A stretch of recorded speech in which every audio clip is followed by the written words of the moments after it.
के मेरे कुछ दोस्त हैं, कहते देखो अमेरिका कितना अच्छा है। तो मैंने कहा क्या है? कि देखो सड़क के ऊपर सड़क। हाँ, यही बहुत बड़ी भारी बात। एक सड़क, उसके ऊपर सड़क, फिर उसके ऊपर सड़क, तो 3-3 सड़क, तो 4-4 सड़क। देखो कितनी चौड़ी चौड़ी सड़क, कितनी लंबी लंबी सड़क, कहीं गड्ढा नहीं है, कहीं कुछ नहीं है, कहीं कुछ नहीं है।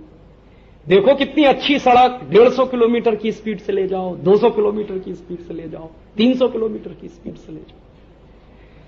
फिर उससे ज्यादा पूछिए कि भाई जरा ये बताओ इस सड़क पे बलात्कार कितने होते हैं, तो आपकी रूह कांप जाएगी अगर आप उनके आंकड़े सुनेंगे तो। न्यूयॉर्क अमेरिका का हार्ट माना जाता है। न्यूयॉर्क का हार्ट माना जाता है एक इलाका, हालांकि अमेरिकी उसको स्वीकार नहीं करते। मैं कहता हूं हार्लेम।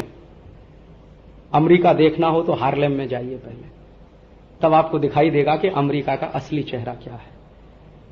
वॉशिंगटन डीसी के आसपास आप घूम के चले आएंगे तो आपको अमेरिका समझ में नहीं आएगा। अमेरिका को समझना है तो हार्लेम में जाना पड़ेगा आपको, तो आपको समझ में आएगा कि भूखमरी कितनी है, बलात्कार कितने होते हैं, चोरियां कितनी होती हैं, डकैतियां कितनी पड़ती हैं।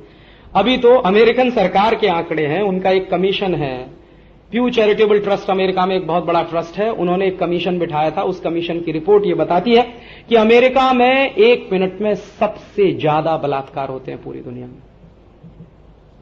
अमेरिका में 1 मिनट में सबसे ज्यादा मोलेस्टेशन के केसेस होते हैं। अमेरिका में 1 मिनट में सबसे ज्यादा छेड़खानी की ऐसी घटनाएं होती हैं जिनमें कई बार मृत्यु तक हो जाती है। अमेरिका में सेक्स और सेक्स से संबंधित बीमारियों से मरने वाले लोगों की संख्या दुनिया में सबसे ज्यादा। और ऐसी ऐसी बातें आप सुनते चले जाइए तो आपका दिल कांप जाएगा। और क्राइम अमेरिका में लगातार बढ़ रहा है, किसी के रोके नहीं रुकता है। अमेरिकन सरकार का जो बजट आता है, या ऐसे माने कि अमेरिकन सरकार का जो नेट रेवेन्यू कलेक्शन है, उसका करीब करीब 15 से 20% क्राइम को रोकने में खर्च होता है, नेट रेवेन्यू कलेक्शन का। फिर भी क्राइम रुकता नहीं है। और क्राइम किस लेवल के होते हैं? 11 साल का बच्चा बंदूक निकाल के 5 बच्चों को मार देता है अपने स्कूल में। वॉशिंगटन में अभी हुआ, वॉशिंगटन डीसी। 13 साल का बच्चा जेब में रिवॉल्वर लेके आता है, क्लास में शूट कर देता है अपने अध्यापक को, क्योंकि अध्यापक ने उसको पनिशमेंट दिया। 12-15 साल के 10-12 बच्चे खुली जीप में बैठते हैं और दनादन गोलियां चलाते हुए निकलते हैं। बाद में पुलिस उनको अरेस्ट करती है, पूछती है कि तुमने ये क्यों किया? For the sake of the fun. Thrill है इसमें, रोमांच है ये करने में। वो अमेरिका है। क्लास में कोई टीचर पढ़ाए और बिना बेइज्जत होके निकल आए तो ये आश्चर्य की बात मानी जाती है। वहां कोई भी क्लासरूम में टीचर घुसे और वो टीचर बिना बेइज्जत होके उस दिन बाहर निकले तो मान लीजिए आपने बहुत बड़ा किला फतेह कर लिया। बच्चे जिस तरह की बेइज्जती करते हैं अपने अध्यापकों की, आप उसकी कल्पना नहीं कर सकते। और किससे तो यहां तक है कि बच्चों के अपने अध्यापकों के साथ किस तरह के रिश्ते होते हैं, आप उसकी कल्पना नहीं कर सकते। अमेरिका वो देश है जहां होमोसेक्सुअलिटी सबसे ज्यादा है। बिल क्लिंटन ने राष्ट्रपति बनने के बाद जो सबसे पहला कानून बनाया अपने देश में, होमोसेक्सुअल लोगों को शादी करने की छूट दी। पुरुष पुरुष से शादी करे, महिला महिलाओं से शादी करे। फिर दूसरा कानून बनाया बिल क्लिंटन ने कि आर्मी में, नेवी में होमोसेक्सुअल्स की भर्ती हो सकती है, जो अब तक पाबंदी लगाई गई थी जिस पर। तो 50 बार सोचिए भारत को अमेरिका बनाने से पहले, 50 बार सोचिए भारत को यूरोप बनाने से पहले। मेरा अपना मानना यह है कि हिंदुस्तान को आप हिंदुस्तान ही रहने दीजिए, इसको अमेरिका बनाने की कोशिश मत करिए, यूरोप बनाने की कोशिश मत करिए, इसको भारत ही रहने दीजिए। हां, इतना जरूर करिए कि भारत के भारतीय रहने में जो गड़बड़ियां पैदा हो गई हैं पिछले 1-1.5 हजार साल में, इनको दुरुस्त कर लीजिए तो ये समाज बहुत आगे निकल जाएगा।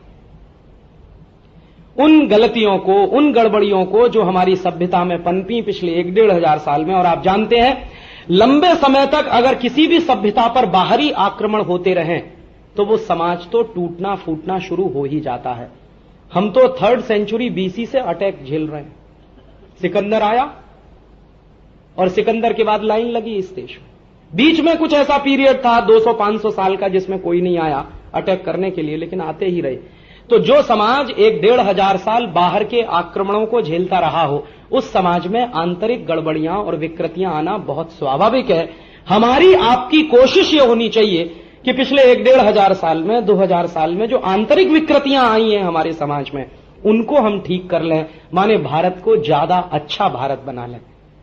ये तो हम सबके लिए संभव है। भारत को अमेरिका बनाना संभव नहीं, भारत को यूरोप बनाना संभव नहीं, और अगर ये काम करना है तो स्वदेशीकरण करना ही होगा। तो हम स्वदेशी आंदोलन क्यों चला रहे हैं? क्योंकि इस पूरे भारतीय समाज का हमें स्वदेशीकरण करना है। कहां कहां ये विदेशी है उसकी पहचान करनी है, फिर उस पहचान के आधार पर कहां कहां इसे स्वदेशी बनाना है, उसके लिए प्रयास करना है। अभी तो मेरे जैसे आदमी के लिए मैं तो आपसे पूरी विनम्रता से यह कह रहा हूं कि अपने आप को ना तो मैं एंथ्रोपोलॉजिस्ट मानता हूं, ना मैं सोशल साइंटिस्ट हूं। मैं तो साइंस टेक्नोलॉजी का आदमी, लेकिन अभी एंथ्रोपोलॉजी भी समझने की कोशिश कर रहा हूं, सोशल साइंस भी समझने की कोशिश कर रहा हूं। और इस कोशिश में कई बार मेरे मन में भ्रम हो जाता है कि मैं कहां भारतीय हूं, कहां विदेशी हूं। अपने जीवन के बारे में मैं बात कर रहा हूं। अपने पूरे चित्त के साथ, अपने पूरे मन की शुद्धि के साथ मैं स्वदेशी बनने की कोशिश में लगा हुआ हूं, लेकिन कई बार ऐसा होता है कि मैं वहां पे विदेशी हो जाता हूं, स्वदेशी नहीं रह पाता। तो मुझे लगता है कि मेरे जैसे आदमी के साथ जब इतना बड़ा संकट है, तो बाकी लोगों के बारे में तो कल्पना करना हमको चाहिए। तो ज्यादा मेहनत के साथ हमको स्वदेशी बनने में कोशिश करनी पड़ेगी, और कोशिश से कुछ भी संभव है। क्योंकि अभी भी हम पूरे विदेशी नहीं हुए हैं, अभी भी हम आंशिक रूप से विदेशी हुए हैं। मानस में कुछ परतें विदेशीपन की घुस गई हैं, वो हटाते चले जाएंगे तो काफी स्वदेशीपन हम में आता चला जाएगा। और फिर प्रश्न ये आएगा, तो क्या हम आधुनिक रह पाएंगे कि नहीं रह पाएंगे? मैं एक बहुत गंभीर बात कहता हूं कि भारतीय सभ्यता और संस्कृति में रहते हुए भी हम आधुनिक हो सकते हैं।